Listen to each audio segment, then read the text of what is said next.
Well, hello everybody. This is David Bianco. Thanks for joining me today.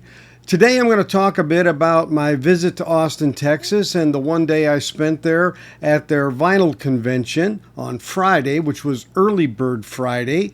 And I'm also going to talk about some very interesting and in some ways disturbing news about the Vinyl Me Please pressing plant in Denver, Colorado.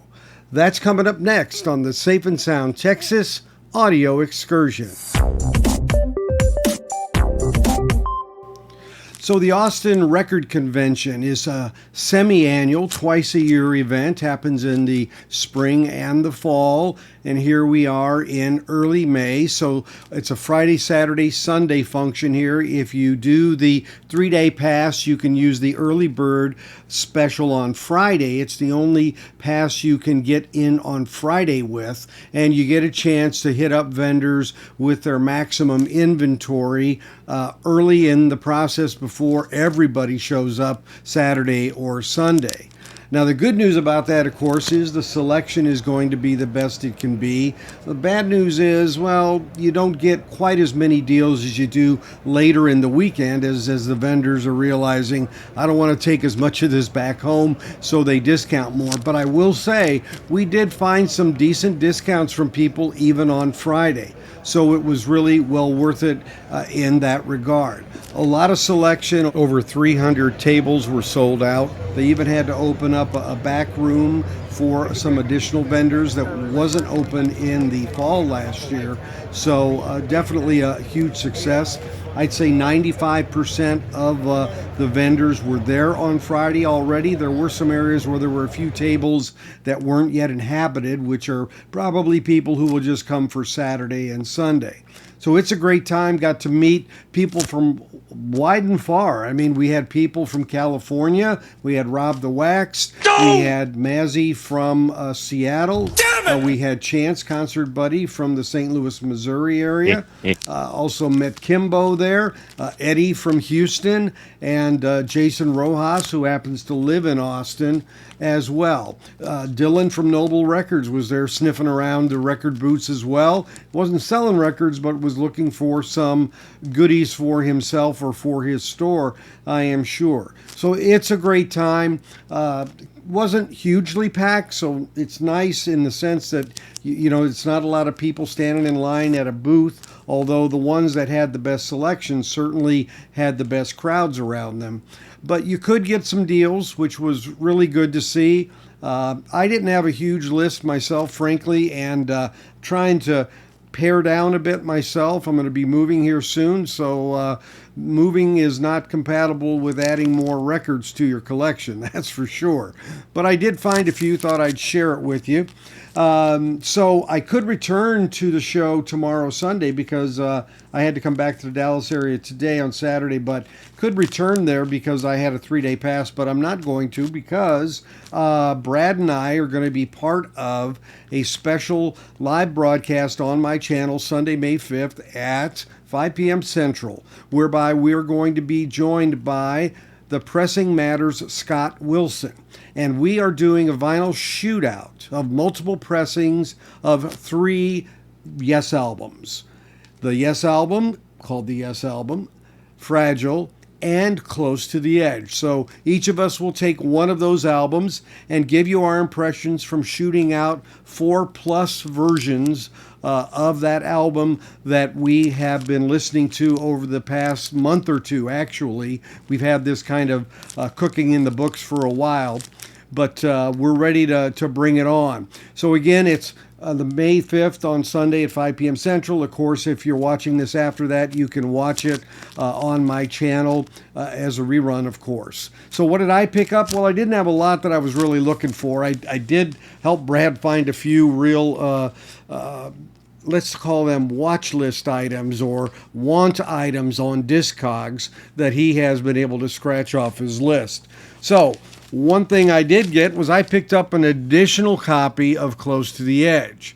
This is a 76 Japanese version, and it says up here, Nautilus Super Import. If you remember, Nautilus was a brand, audiophile brand in the U.S. that was providing some records in the 70s, and this looks like it was basically an import that they did. They didn't really have anything to do with it, but they were the importing distribution internal to the U.S. to get this here. Much like there was a company in the 70s called GEM, Jem. You see there, from New Jersey. They used to bring in all sorts of records, and I bought a ton of imports. You can see this is a UKOG 998 for physical graffiti. So that back in the day, you go look what that costs now. I also picked up a really clean copy of the Yes album, an OG, George Piros. So I'm actually going to be giving this away to a lucky winner who is watching us live on May 5th. So stay tuned and watch it, and you may be the winner. A couple other records I got a white label promo of a group called Procession. This was an early band in the U.S. that was prog. And this is a white label promo on Smash Records. And so I was really happy to find this. I haven't seen this album in forever. And it's very clean. So very happy to find that. I remember listening to them in the like 67, 68, I think it was. And so they were one of the early adopters. I also picked up Monkey's album called Monkey Flips. I actually got this for a friend. I'm going to mail that to them as a VCLT. That's a Vinyl Community Love Train. Sending vinyl on to someone else. I got an import 12-inch of Donald Fagen, and it's got 3 tunes on it, and it's a 45 RPM. It's got New Frontier, Maxine, and the Goodbye Look. So this is a unique UK 12-inch of Fagen. And I picked up the Rhino vinyl of I think Bernie Grunman was mastering on this one, the Doors album. And this is the stereo one that came out, I think, in 2016, if I'm not mistaken. So not a lot, but definitely had a great time, which is what it's all about. Now, ironically, a group of us went out to lunch to a little burger joint kind of across the street from the venue.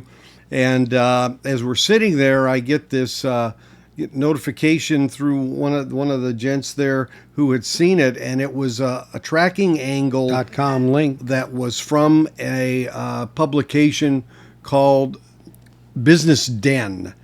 And the title of this particular article was Record Scratch, that's the subtitle there, says, Vinyl Company Fires and Sues CEO, CFO over Rhino Plant. That's R-I-N-O with the R and the N capitalized. So this is out of Denver, Colorado, okay? And so Vinyl Me Please has been building a plant there to press records. And I'm going to tell you the backstory on this now. I've shared this in a higher level with some folks to let them know that I was working on this. I have been in touch with their CEO, who is named Cameron Schaefer, since 2023 about visiting the plant. Now, you got to realize this plant was scheduled to open at the end of 2022. So, time is lagged on this whole thing. We had a similar situation with the Mobile Fidelity plant that now is in operation in Oxnard, California. These things take time, always take longer than you think. There's regulatory issues and red tape within cities, counties, states, federal, whatever it might be. I think you all know that I've always felt the 9 most terrifying words in the English language are, I'm from the government and I'm here to help. And so I had been in touch with Cameron through this whole time to kind of keep up on things. How are things going? What's it looking like? He said his only thing was, I'd like us to be, doing some internal pressing for 30 days or so, at least get everything set up and then have you come in. And I said, that's fine. I understand. So it's kind of been on the docket for a while and has been delayed and delayed and delayed based on red tape, I'm going to call it. So I had many emails from Cameron. I was looking at that. And the last one, I guess, was probably in March 12th, it looks like. And, one thing I can say about Cameron, when I emailed him, he was always within 24 hours I'd hear back from him, which was really fabulous. So really interactive and engaging and kind of keeping me up to date. But when I sent this email in March, I didn't get a response, which was kind of a little peculiar. I'd sent one previous to that and got a reply in, let's say it was, I guess, February 10th or so. So the last one I did get on the 12th, early April was the best guess for them to get going, waiting on the city to give a certificate of occupancy. So that was really the last thing that I heard from him about where things were at and how things were going and when it looked like I could get there. After that, I didn't hear for about a month, and I sent an email to Cameron March 19th and didn't hear anything after that as well. And so getting back to this discussion about seeing this article pop up, apparently there now is a lawsuit about how the whole thing came down, and I'll put a link to this article in the description of this video. But issues with the time it took and the issues that it involved, some information about the way some of the finances were handled related to this, expectations by the board that this plant piece of VMP was going to be just a side sliver of effort, but it became more involved, and it involved more people's time and really wasn't yielding the results and the plant getting online. So there were other things about contracts with people that weren't known by the board, and so they're basically suing for not living up to the expectations of what was put together, as well as some financial activities that were being done that didn't align with what they were told or what they understood. So this has gotten nasty, and Cameron isn't with them anymore, and the CFO, and they brought the CEO that was with them originally before back temporarily to help right the ship. And so it's kind of a mess, and I don't know that any production has gotten out of the plant as it relates to VMP yet. I'm going to be reaching out to the new CEO this week to see if I can get back on track to getting there, putting all of this other drama aside, I guess I'll call it. It is unfortunate, of course, when these things happen, but that's part of business too. Sometimes things do happen, but this plant is in a pretty upscale area of town, and it's a little bit of the location always to me was a little peculiar in terms of having a manufacturing plant there. You'll see the picture of the front of the facility. I mean, it's very nice facade and everything. Obviously, with newer buildings, you can certainly take and mask a bit of that manufacturing side from maybe older manufacturing.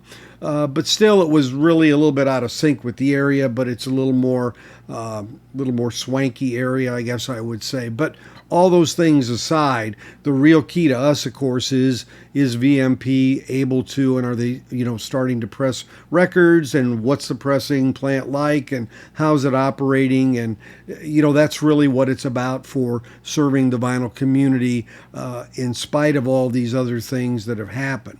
Again, I'll leave a link to the article. You can read it. I don't want to rehash it here. Everybody's innocent until proven guilty, of course, so don't want to cast any aspersions about anybody.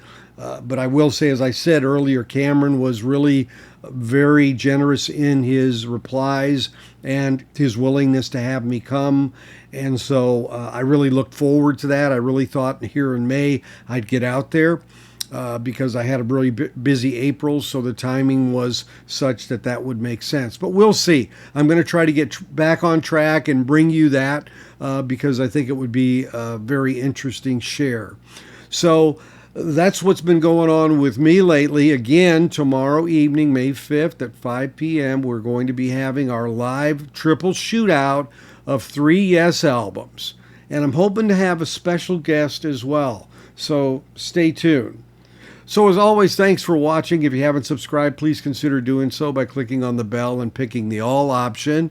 A like or thumbs up is always appreciated for our algorithm for YouTube, and comments. Any kind of comments you have, questions, always great to hear from you. So for now, we'll say goodbye, and we'll catch you next time on our next Safe and Sound Texas audio excursion. Take care, everybody.